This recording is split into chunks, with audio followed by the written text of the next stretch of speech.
And now for our next news special report.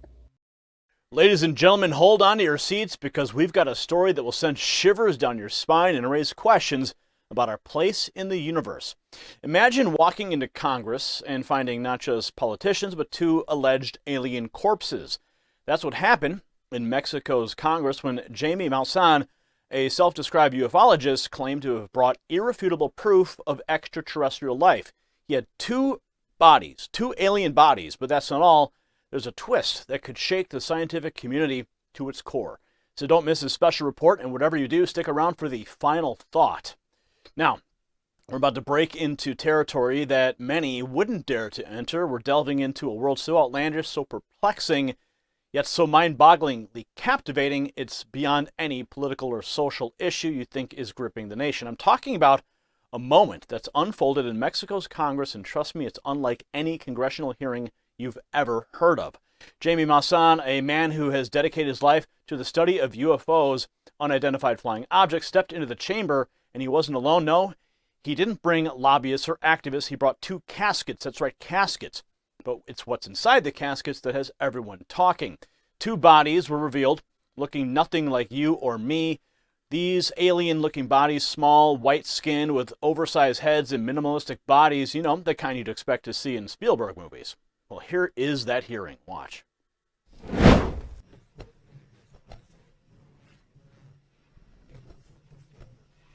After disappearing, there is no further evolution. According to the National Autonomous University of Mexico, who conducted the carbon-14 analysis, these beings are about 1,000 years old, meaning they are not beings that were recovered from birds, which are crashes, but are beings that were buried. In diatomite mines, diatoma sees earth. Diatomite is a fossilized algae with 17 million years of age. It is phytoplankton that was abundant at that time, and when it disappeared, it fossilized, and diatomite has extraordinary characteristics. It desiccates bodies, does not allow the growth of bacteria or fungi. Therefore, it allowed these bodies to be preserved, desiccated for 1,000 years. These are not mummies. These are bodies that are intact, complete, that have not been manipulated internally, and that have a series of elements that make them truly extraordinary.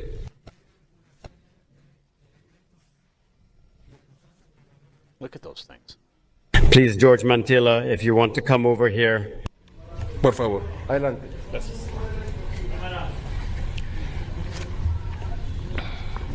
I don't know what those are. Aliens or not.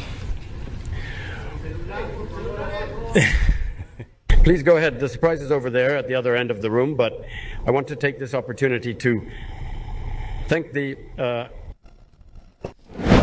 don't know. What do you guys think? Is this legit? I mean, taking a closer look here, I mean, they look like they're made of clay, to be honest with you.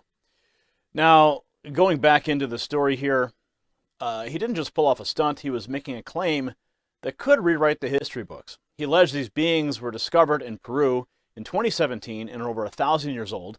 A forensic expert, Jose de Jesus Zalce Benitez, backed him up with scientific terminology. The beings had enlarged brains and eyes that would allow for advanced visual capabilities, according to him. Here's more. Wear and tear of these due to the movement of biomechanics, being very resilient bones, but very light, strong, but light, like those of birds.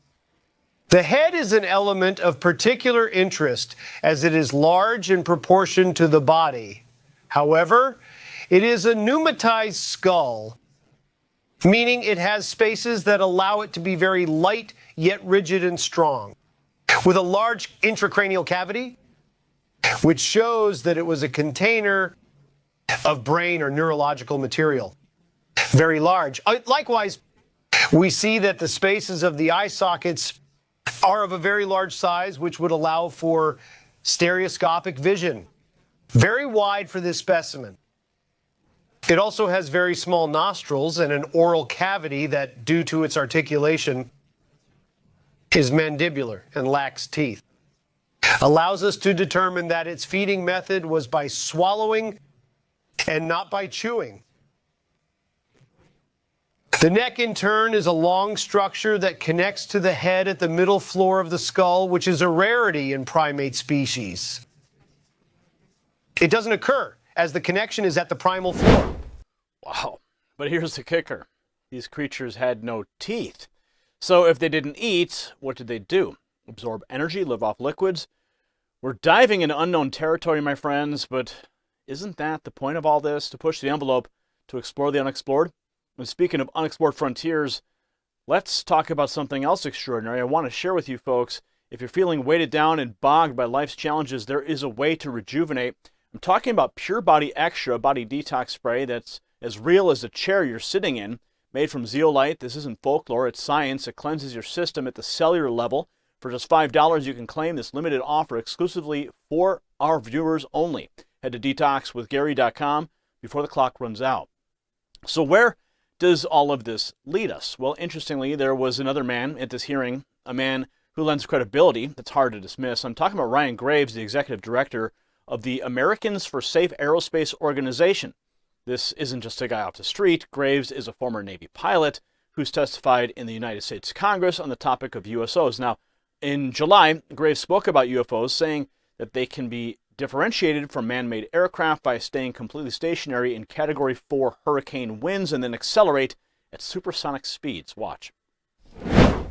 How do you know that these were not our aircraft? Some of the behaviors that we saw in a working area, we would see these objects being at 0.0 Mach, that's zero airspeed, over certain pieces of the ground. So what that means, just like a river, if you throw a bobber in, it's going to float downstream.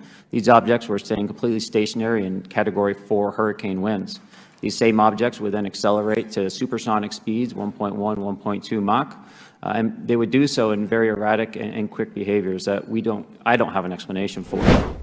But here's where it gets complicated. After the Mexican hearing, Graves stepped back. He said the presentation of these so-called alien bodies was a setback for serious research into what's really going on in the skies. To him, this whole episode risked turning a genuine security concern into something resembling a late-night TV special.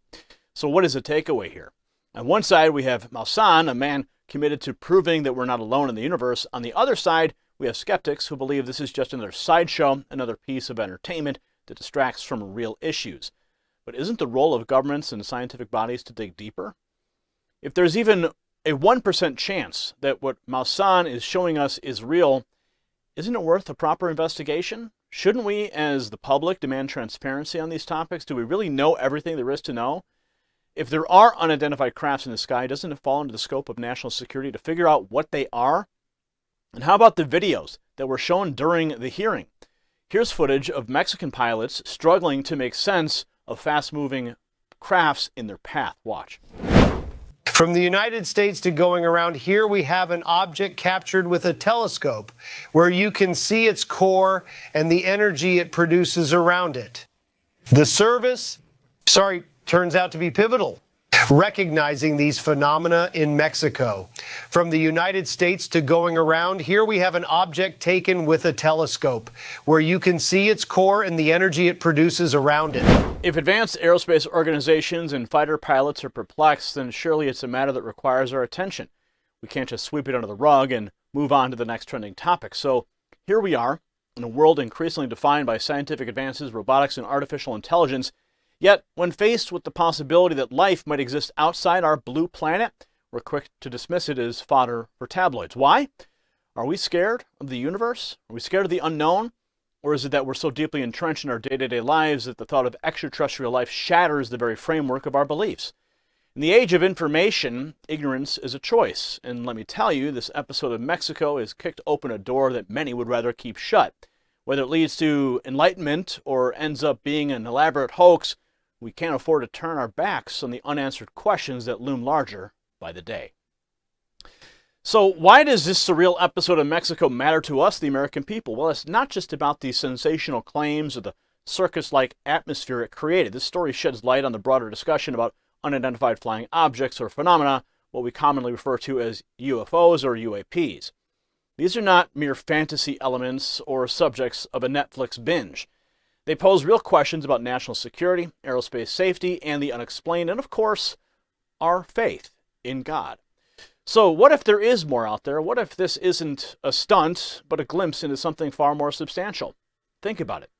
It's more than just a theory. It's about being prepared for whatever our universe has to throw at us. And that's why it matters, and that's why we must demand our governments take these matters seriously. Congratulations, you made it to the end of the video.